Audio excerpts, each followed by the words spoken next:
প্রত্যেকবার জামাই ষষ্ঠীতে ছোলার ডাল লুচি খেতে কি ভালো লাগে জামাইদের? একদমই না। এইবার জামাই ষষ্ঠীতে বানিয়ে ফেলুন ছোলার ডাল মাটন। আজ আমি রেসিপিটা তোমাদের সাথে শেয়ার করছি।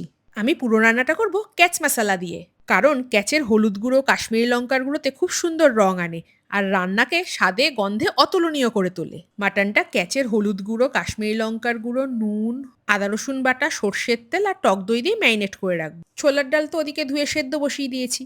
কড়াইতে সর্ষের তেল একটু গরম হয়ে গেলে ঘি দিয়ে গোটা গরম মশলা গোটা জিরে শুকনো লঙ্কা তেজপাতা ফোড়ন দিয়ে পেঁয়াজগুলো ভেজে নেব। তারপর আদা রসুন বাটা ক্যাচের হলুদ গুঁড়ো লঙ্কার গুঁড়ো জিরের গুঁড়ো ধনের গুঁড়ো নুন দিয়ে ভালো করে কষিয়ে নেব। মাংস ভালোভাবে কষে সেদ্ধ হয়ে আসলে সেদ্ধ করা ছোলার ডাল দিয়ে নেড়েচেড়ে নেব। নামানোর আগ দিয়ে চেরা কাঁচা লঙ্কা ঘি দিয়ে একটু ফুটিয়ে নেওয়ার পর গ্যাস বন্ধ করে দেবো। ছোলার ডাল মাটন লুচি দিয়ে সার্ভ করবো বলেছি, তাই ফুলকো ফুলকো কটা লুচি ভেজে নিলাম। লিচু আর আম ছাড়া তো জামাই ষষ্ঠী অসম্পূর্ণ, তাই লিচু আম দিয়েও থালাটা সাজিয়ে নিলাম। তোমরাও কিন্তু এইবারের জামাই ষষ্ঠীতে ক্যাচ মশলা দিয়ে বানিয়ে ফেলো কিন্তু এই ছোলার ডাল মাটন।